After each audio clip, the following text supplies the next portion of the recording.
मेरा नाम सरिता है। मैं एक गरीब परिवार से ताल्लुक़ रखती हूँ।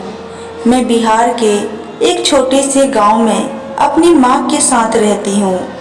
मेरे पिता की काफ़ी साल पहले ही मृत्यु हो गई थी। तब शायद मैं 14 या 15 साल की होंगी। मेरी माँ ने ही मेरी परवरिश की। माँ ने मेरी शादी बगल के गांव में ही फिक्स की, ताकि जब भी मेरी माँ को मेरी ज़रूरत हो मैं उसके पास आ सकूं। और मेरे ससुराल वालों को भी सारी बातें बता दी थी कि मैं ही अपनी माँ के लिए सब कुछ हूँ, बेटा भी और बेटी भी। तो अब मुझे ही अपनी माँ की देखभाल करनी होगी। मेरी शादी बहुत ही साधारण तरीकों से हुई। मेरे ससुराल में मेरी 2 जेठानी और 2 जेठ थे। मेरे सास ससुर नहीं थे। मैं अपने मायके अक्सर आया जाया करती। शादी के 1 साल बाद मैंने एक बेटे को जन्म दिया, पर मेरे बेटे का दिमागी विकास नहीं हुआ था और भी उसमें बहुत सारी दिक्कत थी, जिसके कारण ना तो वो बोल सकता था और ना ही वो चल सकता था और ना ही दूसरों की बात समझ सकता था। मैंने सरकारी हॉस्पिटल में काफ़ी चक्कर लगाए, पर कोई फ़ायदा नहीं हुआ। सारे डॉक्टरों का कहना था कि मैं इसका इलाज किसी बड़े प्राइवेट हॉस्पिटल में कराऊं, पर मेरे पास इतने पैसे नहीं थे कि मैं उसका इलाज सही तरीक़ों से करा सकूं। इसलिए मैंने उसका इलाज रोक दिया और जैसा था वो वैसा ही मैंने स्वीकार कर लिया और अपनी आगे की ज़िंदगी जीने लगी। करीब 4 साल बाद मेरे घर एक बेटे का जन्म हुआ। वह बिल्कुल स्वस्थ था। मैंने उसका नाम अंकित रखा। मैं हंसी खुशी अपने परिवार के साथ अपनी ज़िंदगी जी रही थी कि तभी अचानक मेरी माँ की तबीयत बिगड़ने लगी। इसी बीच मैं अपने माँ के पास आई, अपने दोनों बच्चों के साथ, और तीसरा बच्चा मेरे पेट में पल रहा था। उस समय वह 2 महीने का था। 7 महीने बाद मैंने एक और बेटे को जन्म दिया और उसका नाम आदित्य रखा। करीब 1 साल अपने माँ के पास रही और उनकी सेवा की। माँ जब बिल्कुल ठीक हो गई तो मैं फिर अपने ससुराल चली गई। एक दिन की बात है, शाम का समय था। अंकित बाहर खेलने गया था। अंकित करीब 4 साल का हो चुका था। काफ़ी रात हो गया था, पर अंकित अभी तक घर पर नहीं आया था। मैं बहुत घबरा गई। पूरा गांव में उसको ढूंढा गया, पर वह कहीं भी नहीं मिला। बहुत रात हो चुकी थी, इसलिए हम पुलिस के पास भी नहीं जा पाए और जैसे तैसे रात कटी। अगले दिन सुबह के करीब 5 बज रहे थे कि गांव के 4-5 लोग घर पर आए और मेरे पति को अपने साथ ले गए। मैं बहुत घबरा गई कि पता नहीं क्या हुआ होगा। जब उधर से मेरे पति घर आए तो उनके गोद में मेरे 4 साल के बेटे अंकित का शव था। मैं रोने लगी और अपने पति से पूछी, ये सब कैसे हुआ? उन्होंने कहा, पता नहीं, गांव के कुएं में इसकी लाश मिली। शायद खेलने के चक्कर में यह कुआं में गिर गया होगा और किसी को कुछ पता नहीं चला। मैं टूट चुकी थी। उस दिन मैंने इतना रोया जितना शायद मैं अपनी ज़िंदगी में कभी नहीं रोई थी। ऐसा लग रहा था जैसे मैं खुद को ही खत्म कर दूं। मेरे पति ने मुझे बहुत संभाला। खैर, जहाँ दुख होता है वहाँ सुख भी आता है। करीब 1 साल बाद मैंने एक और बेटे को जन्म दिया और उसका नाम आशीष रखा। अभी आशीष करीब 1 साल का ही था कि तभी मेरे बड़े बेटे, जिसका दिमागी विकास नहीं हुआ था, उसकी भी मृत्यु हो गई।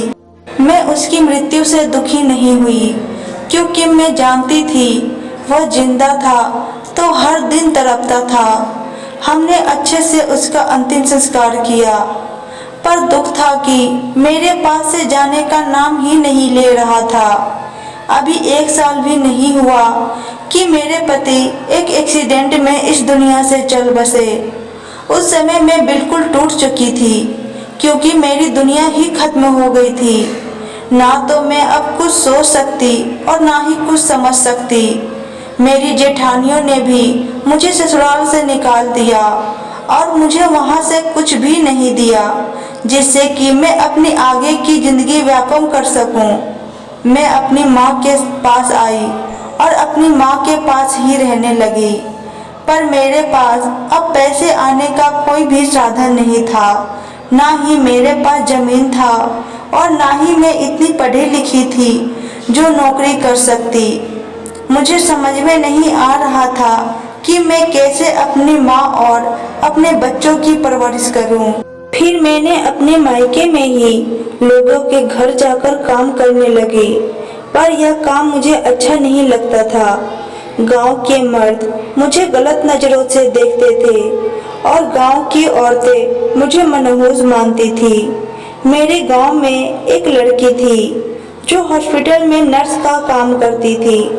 मैंने उससे बात की कि मुझे भी हॉस्पिटल में कोई काम दिला दे। उसने कहा ठीक है, बात करके बताऊंगी।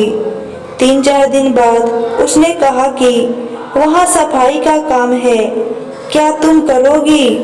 मैंने कहा हाँ मैं कर लूंगी, पर मेरे पास एक और चुनौती थी।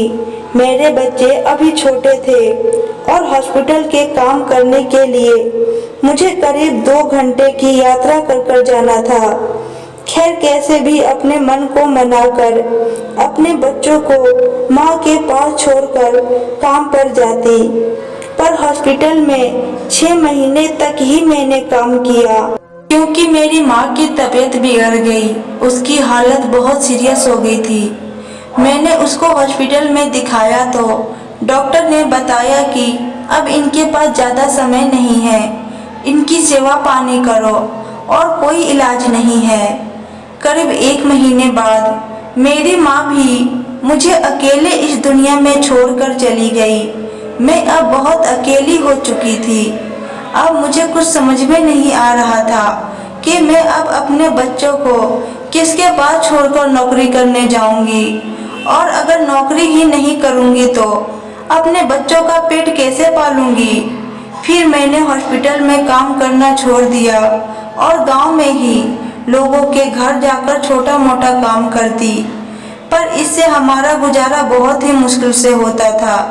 मैंने अपने गांव वालों से झूठ बोला कि मैं अपने मासी के घर जा रही हूँ और अपने बड़े बेटे आदित्य को पड़ोस के एक घर में ही छोड़कर मैं नोएडा चली गई अपने छोटे बेटे आशीष को लेकर। मैं अपने बड़े बेटे आदित्य को इसलिए छोड़कर आई थी क्योंकि पता नहीं यहाँ का सिचुएशन कैसा होगा कैसा नहीं। अभी मेरा कोई ठिकाना नहीं था कि मैं कहाँ रहूँगी, क्या खाऊंगी क्या नहीं। बहुत तलाश करने के बाद मुझे एक कपड़े की फैक्ट्री में धागा कटिंग की नौकरी मिली, जिससे मुझे महीने का 15,000 रुपये मिल जाता। करीब 6 महीने काम करने के बाद मैंने अपने बेटे आदित्य को भी अपने पास बुला लिया, उसका टिकट कराया और पड़ोस के फ़ोन से उसे बात की कि उसे कैसे ट्रेन पकड़ना है और कहाँ आना है, और गांव में सबको यह बताना है कि तू मासी नानी के घर जा रहा है। उसने कहा ठीक है, और अगले दिन जैसे जैसे मैंने बताया था वैसे वैसे आदित्य मेरे पास आ गया। इसके बाद मैंने अपना पुराना वाला नंबर बंद कर दिया ताकि मेरे बारे में कोई भी कुछ पता ना लगा सके कि मैं कहाँ हूँ, कैसे हूँ और कैसे नहीं। और मैं अब करीब 2 साल से अपने बच्चों के साथ नोएडा में ही अपनी एक नई जिंदगी जी रही हूँ, जहाँ मेरे बच्चे एक अच्छे स्कूल में भी पढ़ रहे हैं और मैं उन्हें 2 वक्त का खाना भी अच्छे से दे पाती हूँ। आशा करती हूँ आपको मेरी कहानी पसंद आई होगी। वीडियो अच्छी लगे तो वीडियो को लाइक करें, चैनल पे नए हैं तो चैनल को सब्सक्राइब करें और कमेंट बॉक्स में अपनी राय बताएं। धन्यवाद।